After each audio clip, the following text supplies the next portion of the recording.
So yes, you are muted, and if you have any questions, please unmute yourself later on during this meeting. Yeah.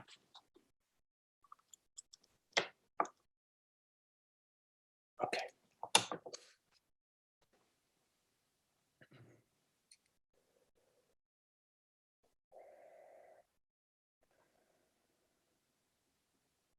So if you can turn your attention towards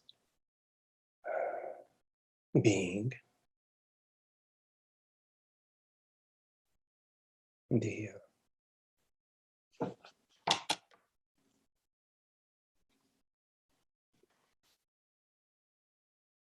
restful presence.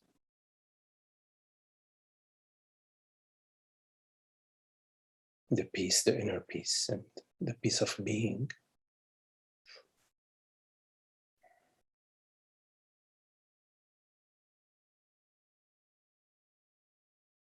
And the spaciousness of awareness.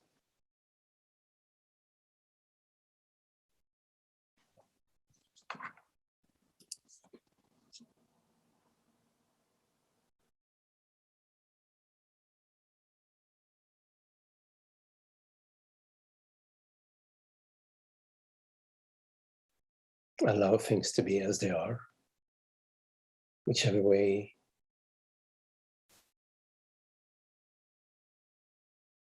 your body is appearing, whatever sensations appear. Images, thoughts, all is well.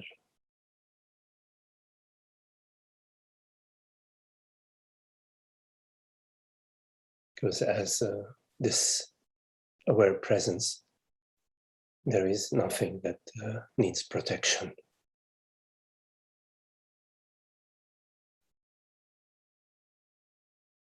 You are the peace, you are the vastness. You are this infinite presence.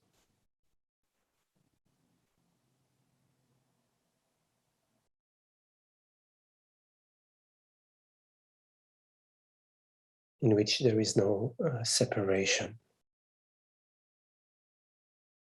no opposition.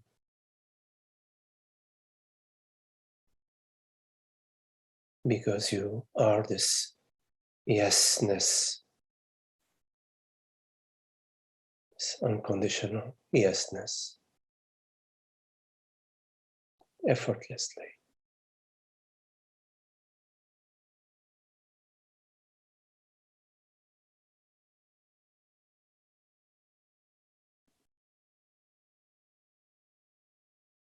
Notice that nothing happens to you as a thought arises or a sensation arises and dissolves. You remain as you are, as this transparent, aware presence.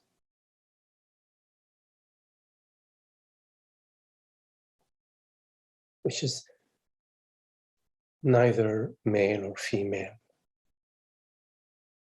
neither tall or short.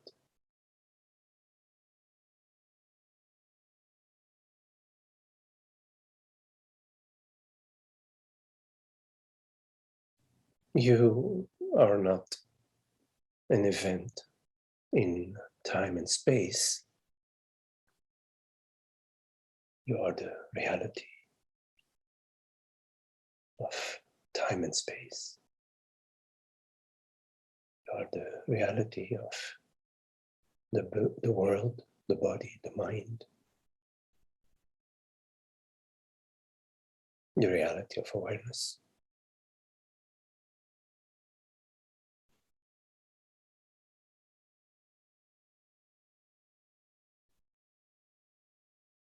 So you recognize yourself. It's a sweet recognition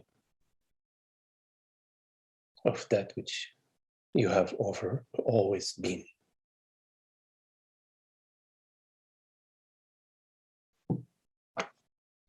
when the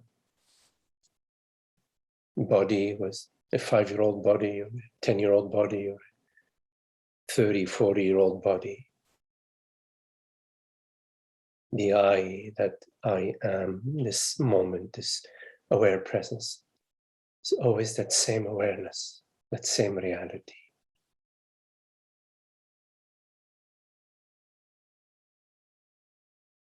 One reality.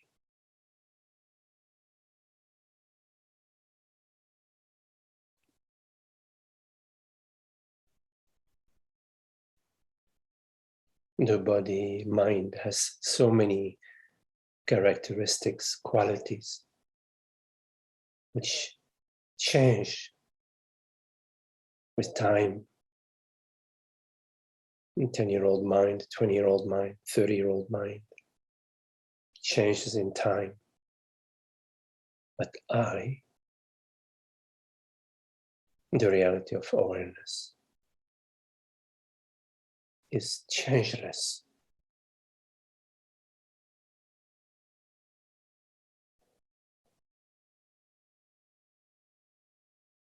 Yes?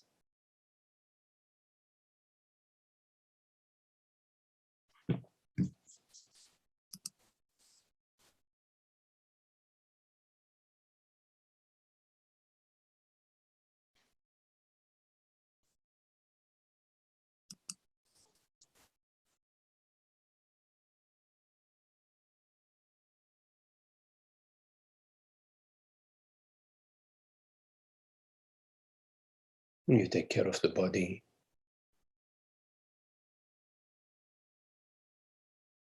You take care of your home.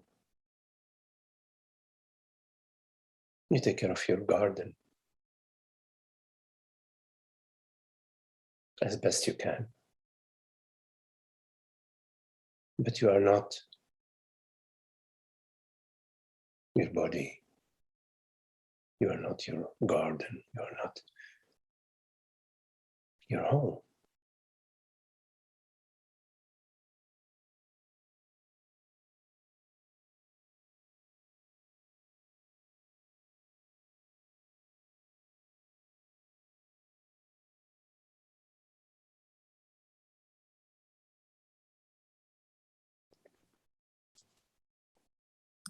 You know yourself this very moment.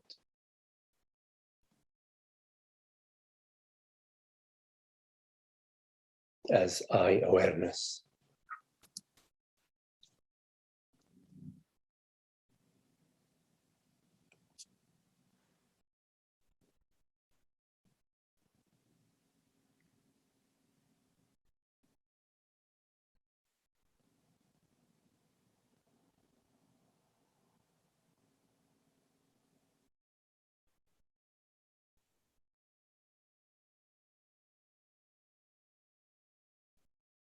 It is in the recognition of your true nature, in the recognition of your being as presence, as awareness,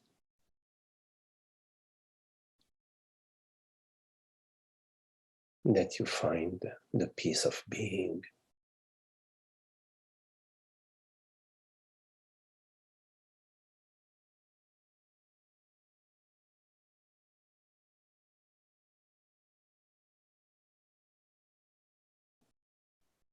You don't need to buy into the narrative that you are the body-mind. You don't need to keep on dragging this cadaver every step of the way.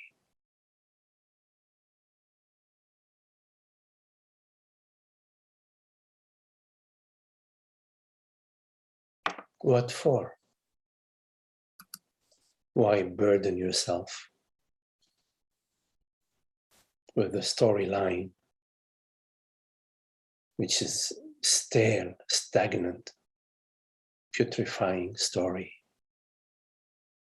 But me, my past.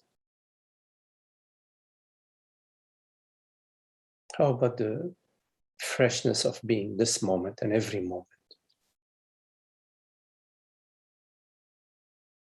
fresh presence, God's light shining every moment freshly out of its infinite creativity.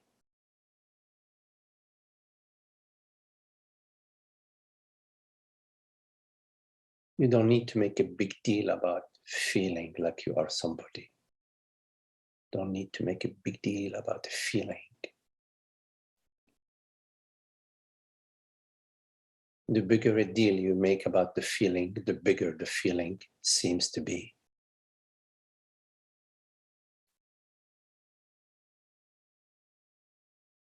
A feeling is just an appearance. The more you try to stomp it, the more frustrated you become. Like a child running after their shadow.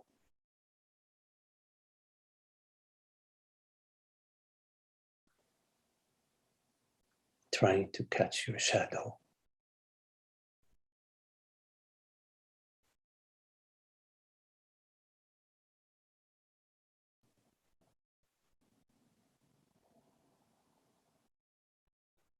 You give reality to thoughts and sensations and feelings and stories and images. And you overlook the reality of awareness. Right? Take a look.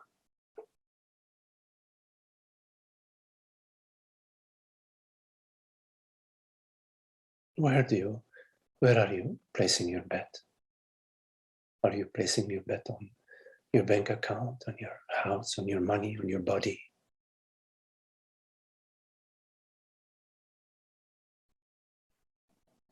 Take a look.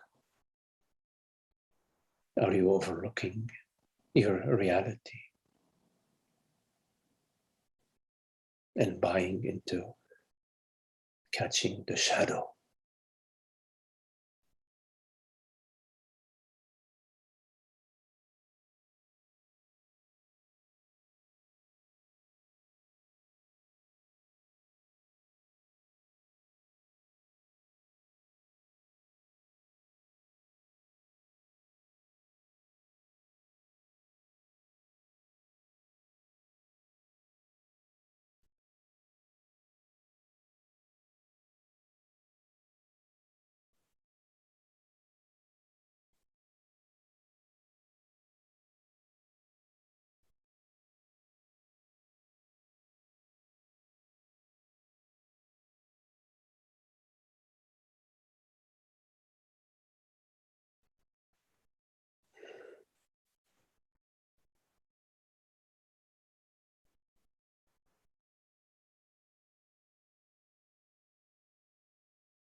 How useful is it for you to define yourself as a person, as a man, as a woman? How useful is it?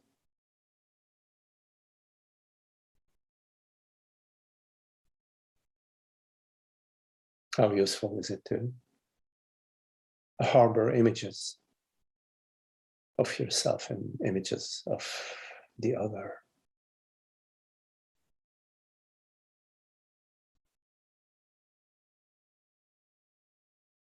Is it essential? Is it possible to live freely, freedom from images of oneself and others? The freedom of being, expression that is not channeled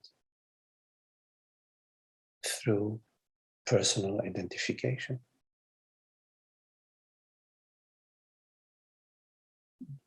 Life that is not channeled through defending a ghost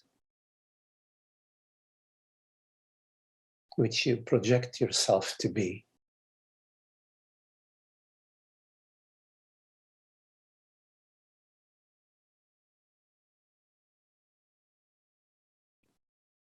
what sort of freedom is it to define yourself in a certain specific way?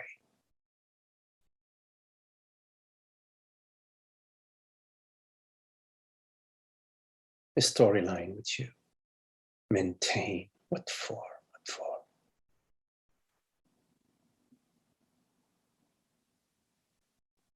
Seeking what? Feelings, sensations, seeking some states of mind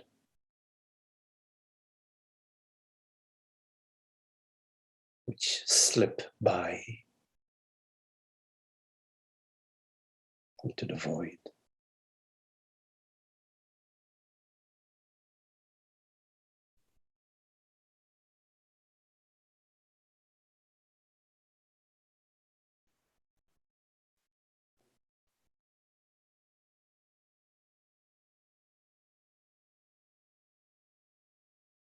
Is it possible to allow each moment to unfold in the vastness of not knowing, the creativity of not knowing?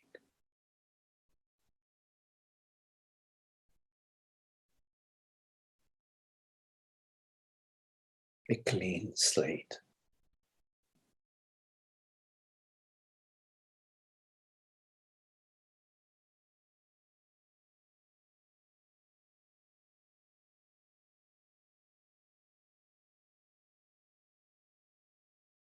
To live joyfully, freely, the celebration of God's creation.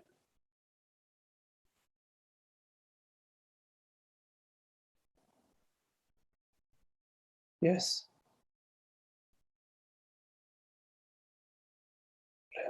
What a wonderful exploration.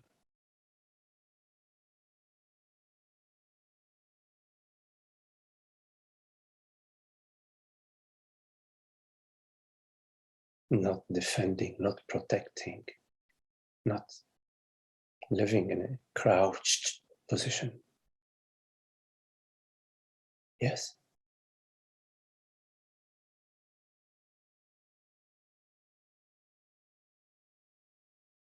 The open spaciousness of awareness, sensations, thoughts, perceptions. All the windows and doors are open, no gates, no gates.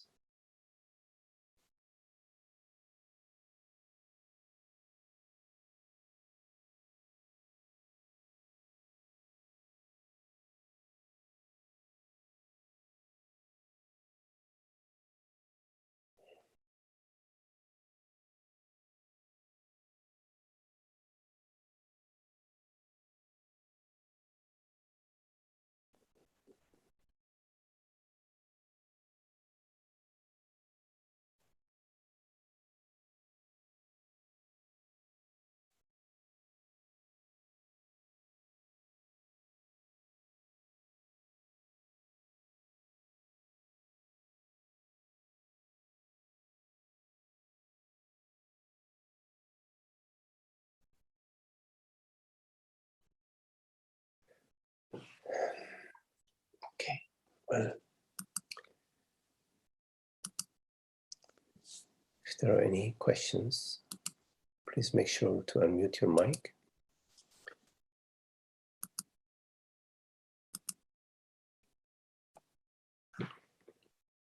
Any questions?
So any questions?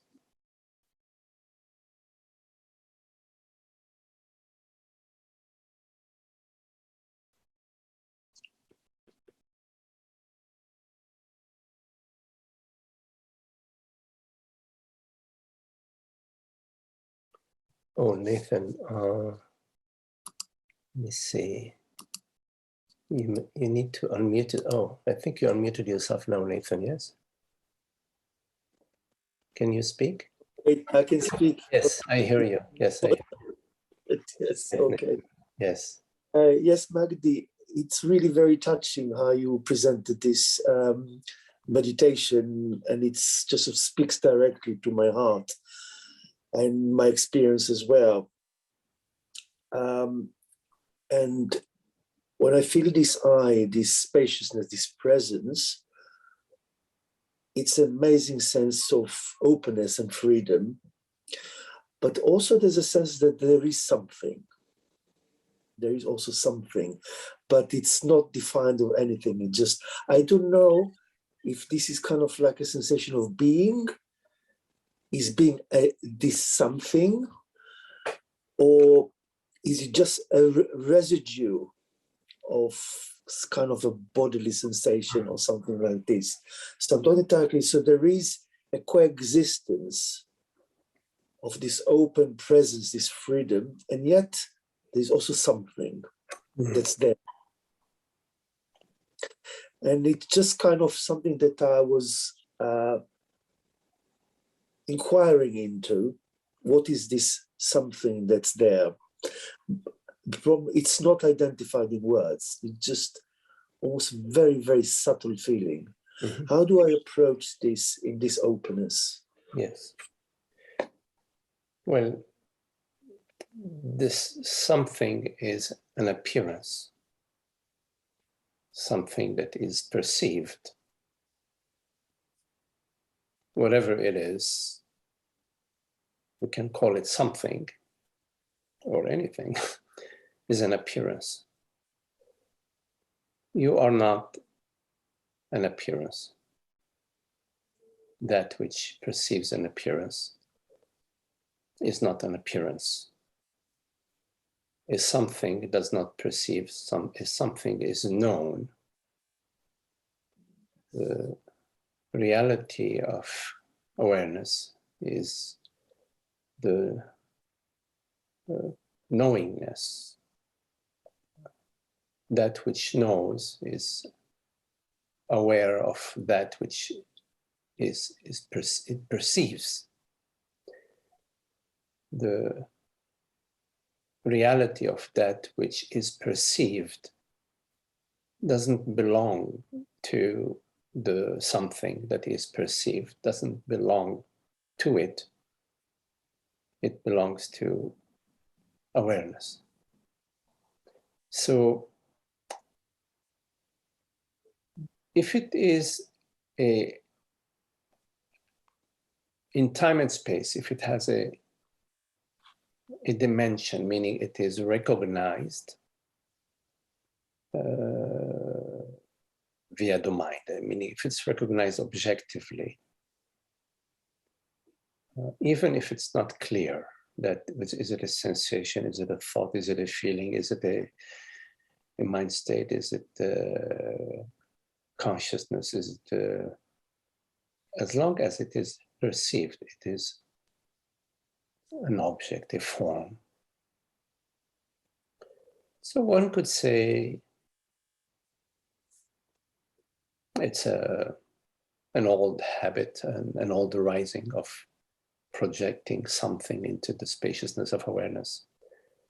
But it doesn't matter. That would be just a narrative. The narrative is of no use. What matters is to recognize that that which you are, which is awareness, consciousness, is real. And it is the infinite, invisible, formless presence, awareness. And everything that you perceive is a reflection in the mirror.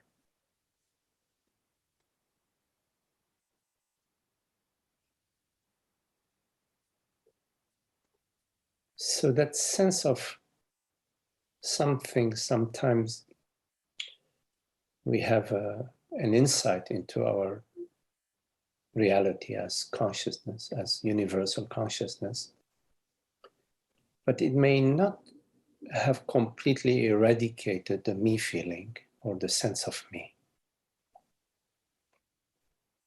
The more we get established in our understanding and in the feeling state that we are this borderless presence and not this conglomeration of sensations and feelings,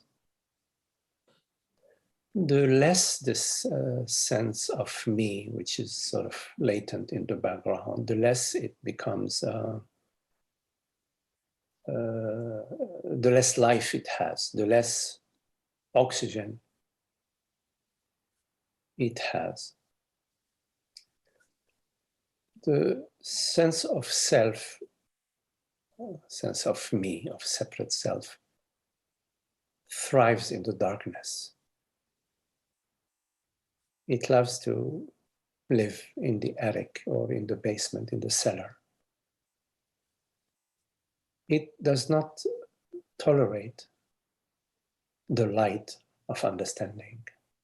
It does not tolerate the understanding that I am this transparent, borderless presence, the reality of awareness.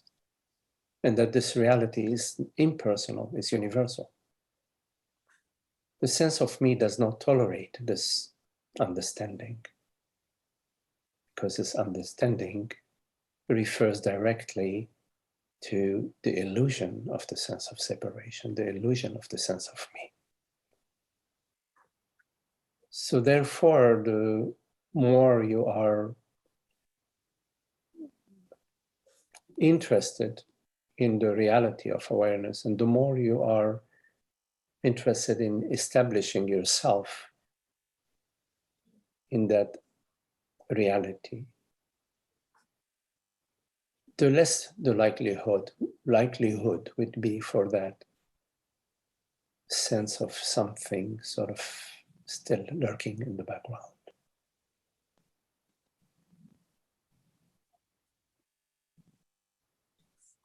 It is not a battle against the sense of separation. Rather, it is an understanding that there is one reality, which we know directly in our experience as the reality of awareness, of consciousness. That understanding is absolute because it is based on our direct experience of consciousness, and not on some theoretical, conceptual narrative. Given the absoluteness of this understanding about the reality of consciousness, all the sensation and belief in the sense of separation finds itself on quicksand and cannot have a strong footing to stand on. And in time it will dissolve in your understanding.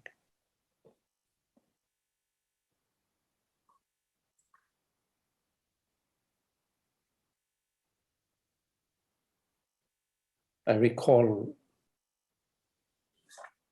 for many years I had the understanding about peace and happiness, causeless peace and happiness, but I still felt there was something. I couldn't put my finger on it, but in all honesty with myself, it had a slight annoying aspect of it. It wasn't like the complete freedom. And because my interest was in the complete freedom,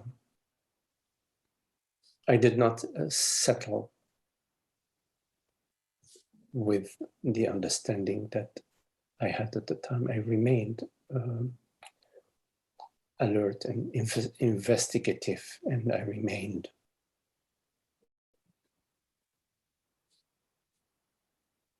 I did not sweep it under the carpet. I did not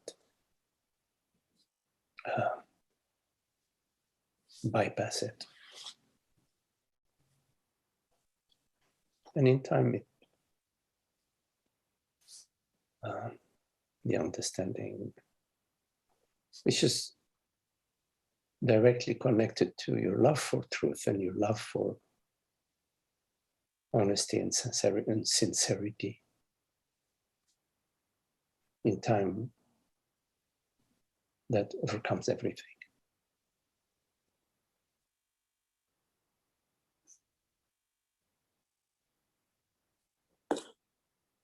That's very helpful. Thank you very much, Magdi. Can I ask a question in relation to this, because it's something that Francis Lucille speaks about, and he always said there is always something rather than nothing. Can you explore a little bit about that? Maybe I'm confusing this interpretation with a bodily sensation or with being something that exists. Yes.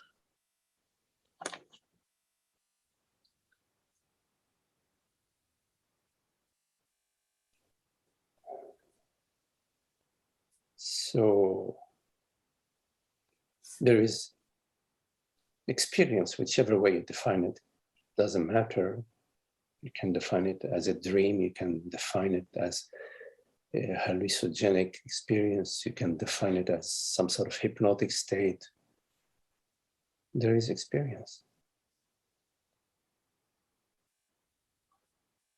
Irrespective of how you define it, what narrative you have about it, there is something rather than nothing. Even if you call this something nothing, it's still something.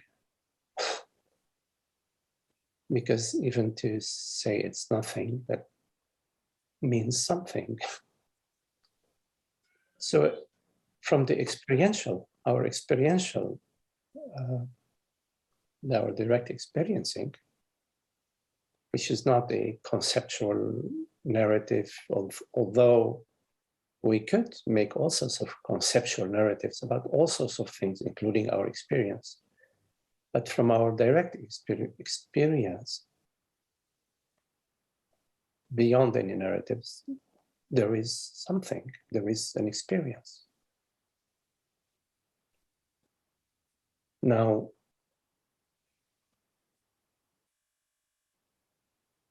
what is that experience is subject to discussion, debate, inquiry, investigation. The scientific approach says that, well, this experience is made out of matter.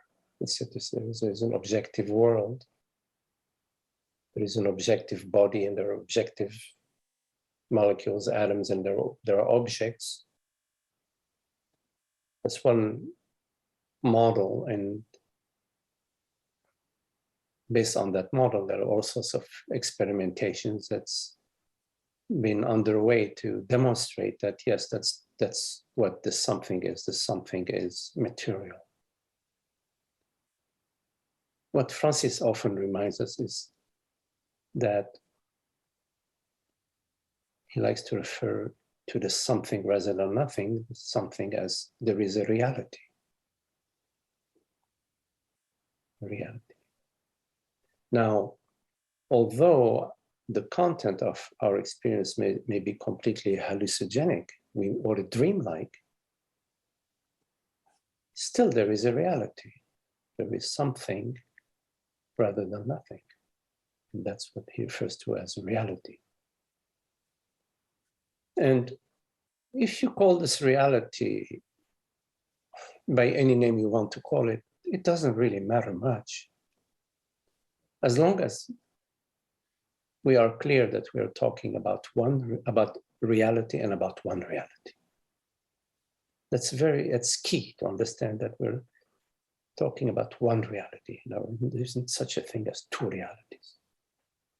So whether you call the reality,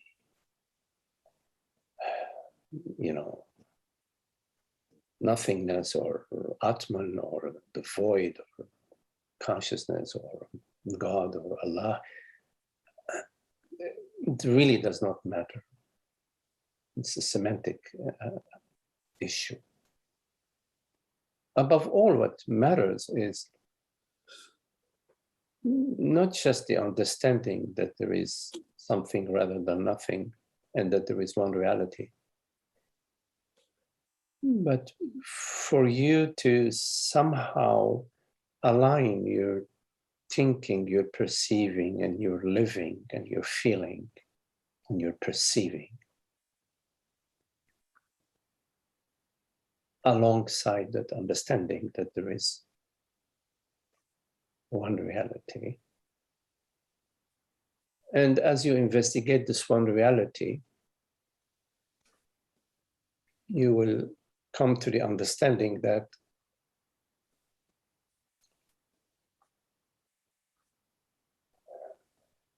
this reality is, first, it is, meaning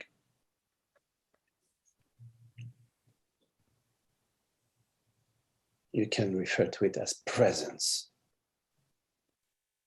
It is. Everything that is refers to that same isness. There is one isness. The isness of the table, the isness of the oak tree, the isness of a sound, the isness of a thought refers to isness. Isness meaning beingness, presence. So as you investigate this reality, you find that, okay, this reality, one of the aspects of it is that it is.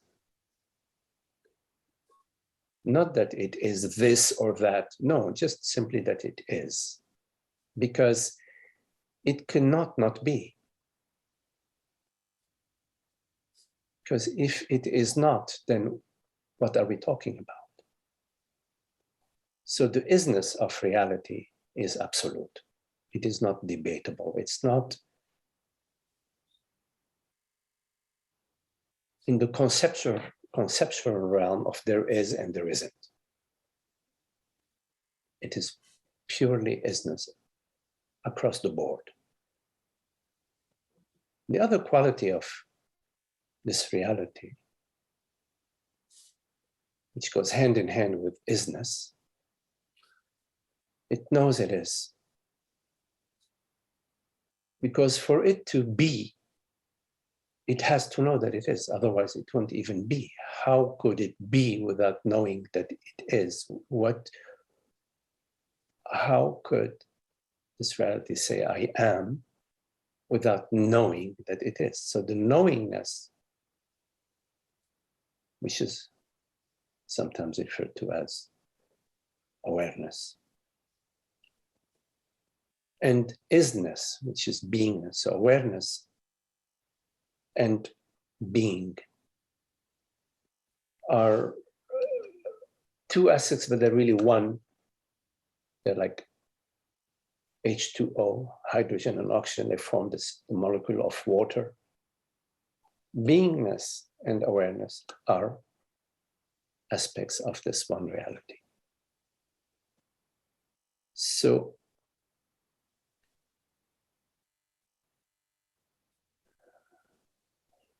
which brings us to, experientially, in our experience, to the sense of I. We all share the sense that I am, which is quite different from I am tall, I am short, I am yellow, I am brown, I am black, I am a woman, I'm a man, blah, blah, blah, which is different from whatever is added on in terms of the characteristics of the thoughts or of the body or of the mind, or we all share commonly in the same manner, the same absolute manner, the sense of I am, the sense of I. This sense of I is not theoretical, it's experiential. We all experientially experience I. There's an absolute quality in our experience to this I-ness. Which brings us like to the cusp of understanding that reality, the reality of awareness, the reality of presence, and the reality of I, the sense of I, is this one absolute reality. In other words, another way of referring to reality, the reality of consciousness, the reality of being, is I. I am, and I am aware. I am, and I know that I am. This understanding brings us to the next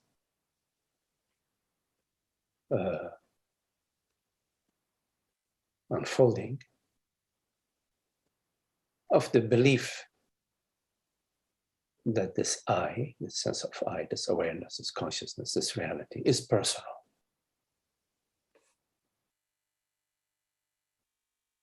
Which goes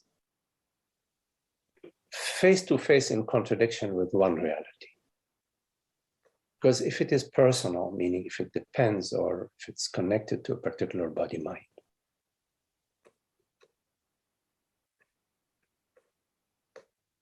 it could have multiple aspects with multiple realities to it. But besides that point, because sometimes we may argue, well, it's the same consciousness, but that it's still dependent on various body minds. Like, for example, we may say that it's the same ocean, but the ocean is dependent upon various waves. Of course, when we look at this metaphor, we quickly realize that's not true. The wave depends on the ocean does not depend on the wave. But we may still feel that this reality is dependent upon the body-mind. Irrespective of our understanding, we may still feel that. So there is an investigation which is important to free us, to bring us to the freedom. And the investigation is the inquiry into on what basis is this belief that, okay, consciousness is real, it is the one reality. On what basis do I arrive to the belief that is dependent upon the body-mind? What evidence do I have?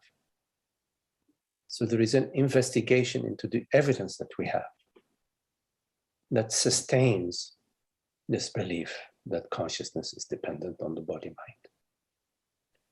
And in the absence of any such evidence, we may arrive to not knowing. Rather than, I know, but I don't have any evidence, I arrive to, I don't have any evidence, and therefore I don't know. This not knowing is an important step in your inquiry because it leads you to an openness, open to the unknown. The other aspect of your inquiry is in the feeling that consciousness is limited to the body-mind, is dependent on the body-mind.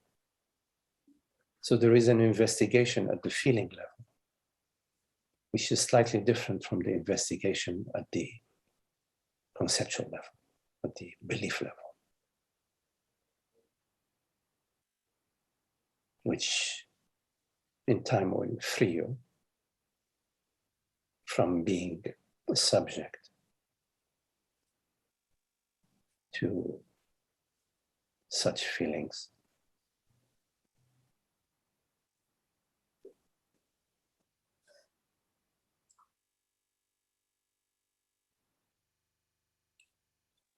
So is it this inquiry about the feeling of being that object? Is it through the layers in the body? And all feelings are bodily sensations with an overlay of thoughts. So if you deconstruct a feeling, yes, you will find there is an aspect of the feeling which is just a sensation, maybe in your belly, in your chest, in your neck, whatever, or throughout, none specifically localized. It's still a sensation with a narrative, some sort of narrative. So feeling is, on one hand, a bodily sensation and accompanied with a certain stream of thought, activity, brain activity. And in both aspects of the feeling, at the sensory level, the sensation level, and as well as on the mentation level, there's just a vibration.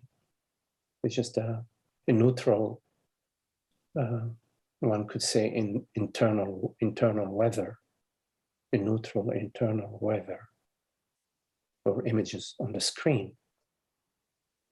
Now, the images on the screen, they have no reality of their own outside of awareness. So the reality of the images on the screen is awareness. But awareness is not an image on the screen. It is not specific. It is not manifest in any particular way. It is unmanifest, and it is all pervasive. It's like space in a way. It's all pervasive, but it's not manifest. So the reality of any internal weather, whether it is a neutral bodily sensation or a neutral mentation, the reality is awareness, which is, of course, unmoved and undisturbed by its own vibrational field. Like water is not disturbed by the shape that it takes, whether it takes the shape of water, ice, or steam, or rain. It's undisturbed, it's unaffected, it remains water in its essence. So at the feeling level, it's important not to ride the feeling with the belief that the feeling relates to an actual personal self, because it's a horse that's running, but there is no rider, no horse rider, no jockey. It's no jockey on that horse. So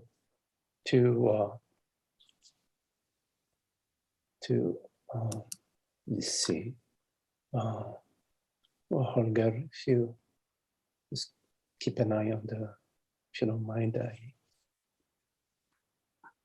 just in case sometimes some people are disruptive. Thanks, Holger. Yeah. What happened? What are you referring to? I thought I Okay. something. Sorry. So that's where we sometimes get entrapped or re-engage in the feelings is when we refer the feeling to somebody, that there is somebody who is subject to those feelings, a separate me.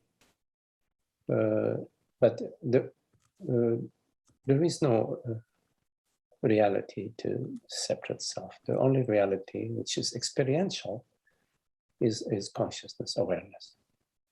There is a model, a mental model, a narrative about somebody, that I am this man, this person, this blah, blah, blah. There's a narrative. But this narrative is 100% conceptual and sensory. It's not, it's reality is consciousness, is awareness. So there are no actual characters that are performing any activities. In fact, they are dream characters. When you wake up, you realize, oh, goodness, all that which I imagined was happening was so real that I was traveling here and there, and I won at the lottery and got married, blah, blah, blah. All of that, you realize, no, it was just a dream. The substance of experience is awareness, the reality of consciousness. And that is based on our direct experience. It's not a theoretical model, because theoretical models, if they're not based on direct experience, they're still to be validated. They're just to be determined, you know.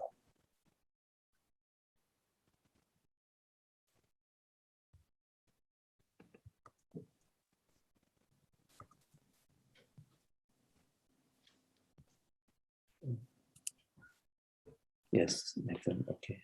Maybe you're muted, but... Just wanted to say thank you very much. Okay, Nathan. It was wonderful. Okay, Thank you. Nice chatting with you. Beautiful. Okay.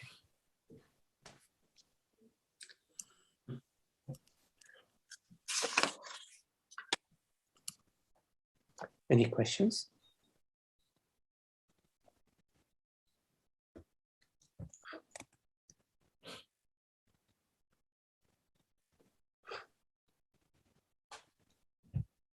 Hey, Richard. Let's see. You need to unmute yourself, I think, Rich. Oh, yeah, here you are. Okay, cool. Okay, thank you, Magdi. Yes. Yes. First of all, that was your answer to Nathan was just a wonderful description of the process of like the non-dual path. It's a lot to think about. So thank you. And the question I have is asking for clarification. And you actually sort of did give some clarification to what I'm going to ask and what you said to Nathan. But the first part of your answer, you had mentioned that as you were, arriving at peace and freedom and love, that you had not reached what I know. I'm probably paraphrasing poorly, but you had not reached 100% freedom and love and peace, and that was you investigated what was sort of arising to you, and that investigation allowed you to move past it or to have it dissolve. And I think what I would like to ask about is, could you maybe say a little bit more about what investigation looks like? Mm-hmm. I think maybe, well, I don't want to speak for you. I know you answered a little bit about investigation, and I think maybe investigation is different for investigating different arisings, but because I think what trips me up sometimes is I think of investigation as like a mental process, but I think you mean something different. If you could speak more about investigation. Yes.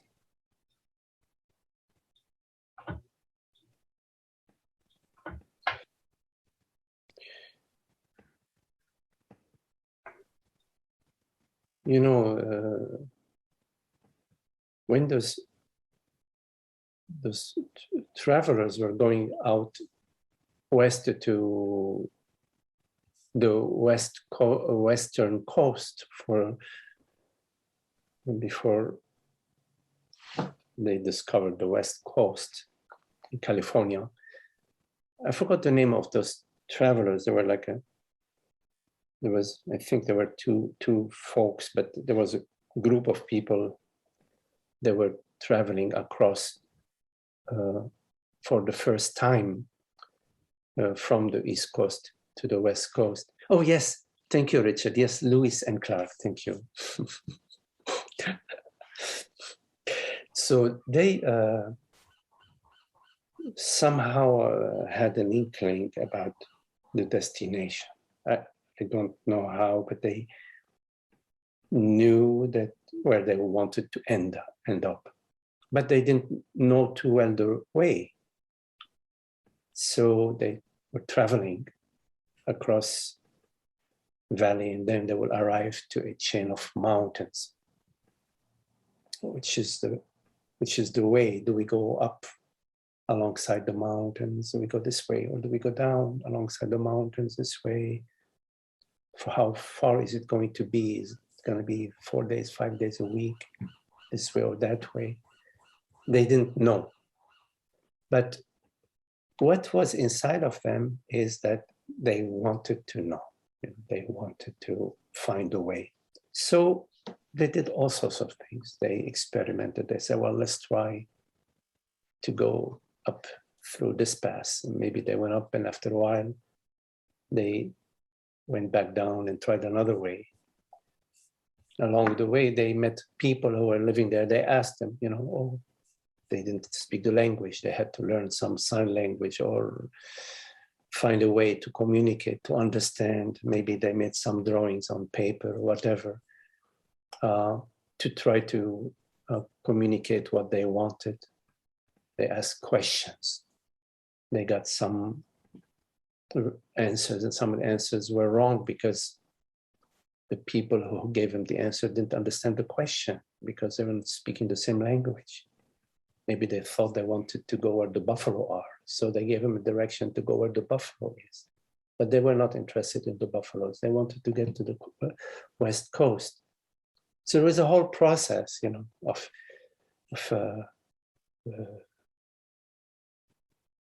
of inquiry, of searching, trying, going this way, going that way.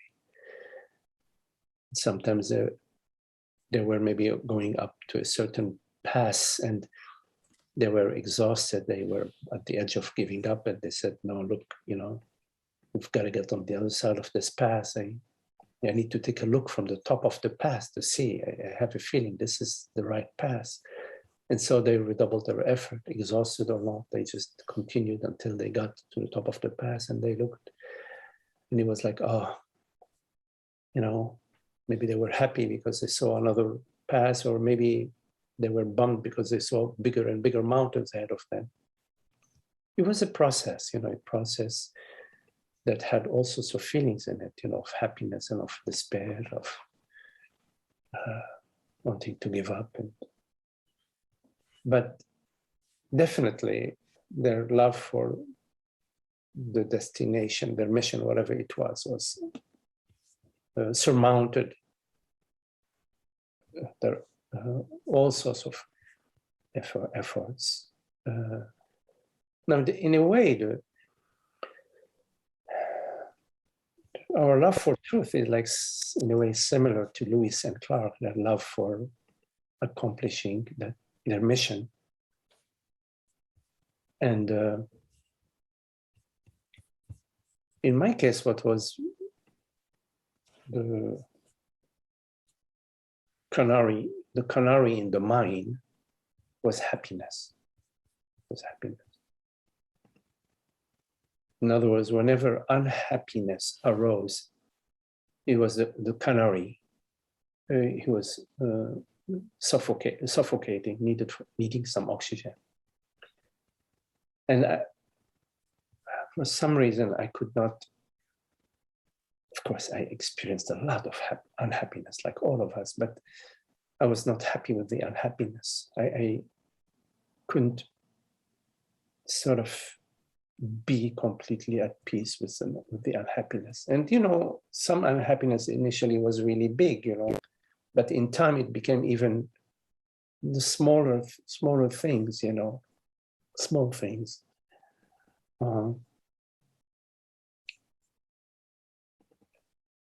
So, yes, I had some clear insights about reality, truth, and I was very happy, but there was some unhappiness that would arise. And it repetitively, you know, certain unhappiness that arises repetitively. It doesn't need to be big ticket item, but when you are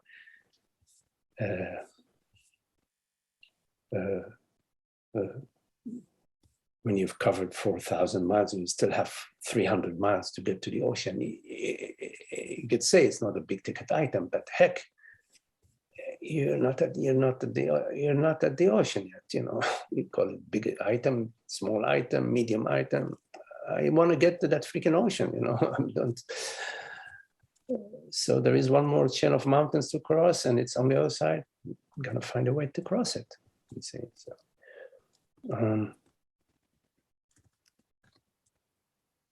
so it is, and trusting and that, and this trust, I guess maybe it's contagious, you know, from your friend or it's a trust within you that there is such a thing as peace and happiness, causeless peace and happiness, and it is our true nature, and it is not subject to any situation or any condition. So conditions and situations arise in your life, and they tell you something. It doesn't matter what they tell you about the situation, but they tell you something about yourself. They tell you whether you are peaceful and happy, you are at peace and happiness or not. And if you are not at peace and happiness, then it makes sense for me to be looking at that. Well, why? Just because, you know, she loved me today and tomorrow she loves the neighbor. You know, okay, I understand some pain, I understand some sorrow, but the unhappiness, that lingering unhappiness, okay, yes, we do feel pain when we stomp our toe into the corner of the table. Of course, you know, that's normal. We do feel pain and sorrow when a loved one leaves us, or when we lose at a certain bit. You know, we do feel, you know, sort of a bummer, you know. But it's different from unhappiness. So somehow it's different from unhappiness. Unhappiness has tentacles. You know, it's like it sort of grabs on, you know, somehow, and it, you know, those plants that climb on the wall. They climb on the wall and they make their roots into the mortar, you know, something like that. After a while, you have the plant that's growing even on the other side of the wall, you know. So in a way, unhappiness is like that. So the inquiry process takes on so many different forms, Richard. But what's fueling it is our love for truth and our trust and belief in truth. So obviously, in our case right now, the inquiry in your love for truth is bringing you to the satsang.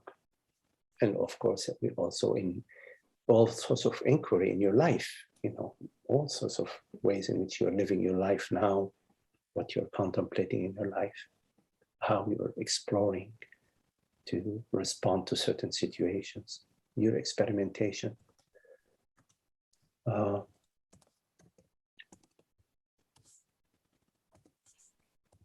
At some point, we get all the tools. And Now that we have the tools, it's a matter of using our tools. Like we have a toolbox, we have all the tools, we have some instructions about how to use them, more or less. And then we use them, and as we're using them, our toolbox becomes, how you reach, like a plumber reaches in the toolbox. I'm looking and saying, oh my God, what a disaster. But somehow they pick up something and I'm going, what are they going to do with that? But they know what to do with it. In a way, it is like that, because, we explore, the teachings, we use our reasoning, we come to some understanding, many understandings, we come to many insights, and they're all in our toolbox. They're not like, they don't, once you understand something, it's not like, oh, it disappeared. It's somewhere in the toolbox, Then when you're living your life, these tools are available to you, depending on the situation, on what particular situation it is. But I know it's not the case. I feel that very deeply, that not to settle for, sometimes there are people who get some conceptual understanding and they are happy with that and they feel that's it. I don't feel at all this way about, here the way we come together in this group, but it is around in the teaching. There are sometimes conceptual understandings, but the full happiness is not there. So your guide is your inner happiness, your sense of it. You know it because you are yourself. So you know within yourself. And also, of course, like Francis often says, our parents teach us so many things, but then their life is miserable. And they want us to live according to all what they've taught us, but their life is miserable. Why does it make sense to follow the teachings of people whose life is miserable? No, I don't think so. You see, older generations are always wary of the younger generations. They say, oh, these young people, they're spending too much on the internet, they're doing this, they're doing that, they're so critical. But the older people, they're not happy. So when criticism comes from somebody who's not happy, it means nothing to me. I trust the young people more. Because you never know, they may find a way that is not repeating the same old BS that our parents and grandparents, were shoving down our throats,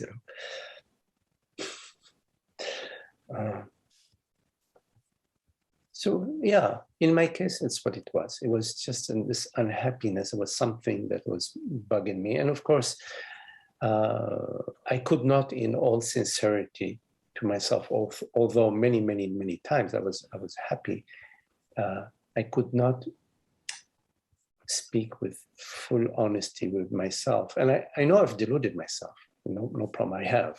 But at some point, you cannot live deluding yourself for too long. It has to be. What's interesting, I've found my life and my experience that you can only delude yourself for so long, and then life will present you with a sledgehammer. Oops. Not to wish it onto anybody, but sometimes it's like that. It's like that. Because if you don't listen to the small hints, then the hints will become louder. Thank goodness for that. Because if we don't get the help from inside, then the help will come from outside. It may be painful, but speaking in my case, some of the painful medicine was good in spite of how painful it was. What did Margaret write? A sledgehammer to help us drop the corpse. Right. Yes, that corpse. Isn't it amazing? I mean, you know, I think that because when we are young, we are so impressionable.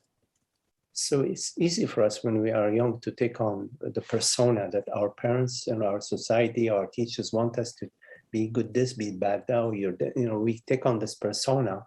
Plus, because we are so influenceable, so vulnerable, we take on the feelings of our surrounding, the feelings that our parents were feeling via empathy. You know what Francis says, the mirroring neurons. I think the mirroring neurons in the children are much more receptive. They're more sensitive. So we pick up from a very young age all sorts of emotions and feelings, and from the vast body of unhappiness that surrounds us.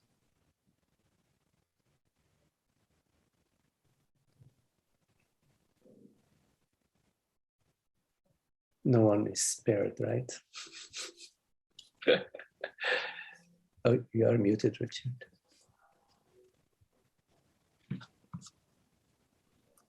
Okay, yeah. First of all, thank you. And there's like a couple of things I'll say. Like I teach high school and I teach community college, and every year I prefer talking to my students, and I have more genuine conversations, not even in the classroom, just with younger people than with people my age or older, just because there is a freshness and there's just an honesty. Yes.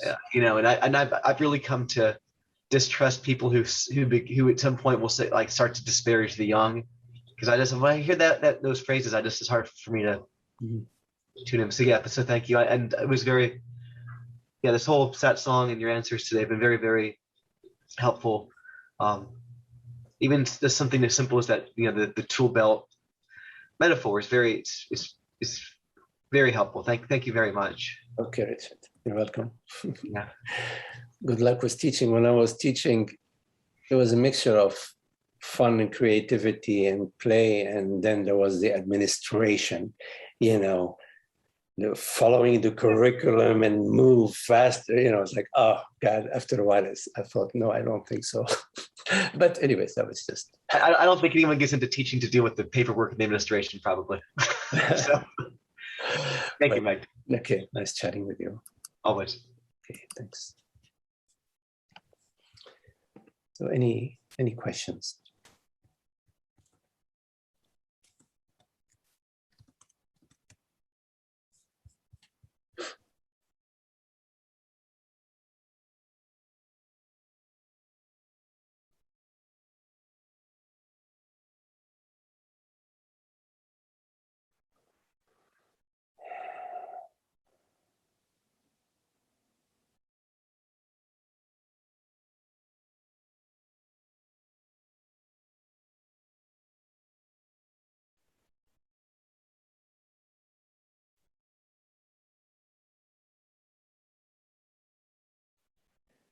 Okay, well, thank you all. Very lovely to be with you, Trish. Nice to see you, Nathan, Richard, Frank. Frank, you have Jim, who's also driving there. Hello, Jim. Nice to see you, Jim. Holger, George, hey, George. Zoe, hi, Zoe. Holly, hello, Holly. Grace, lovely to see you, Grace. Jenny, hi, Jenny. Yes. Marga, hello, Marga. And Desmond. Thank you all. And Zoe, did I say hello to Zoe? Yes, I think I did. Okay, thank you all.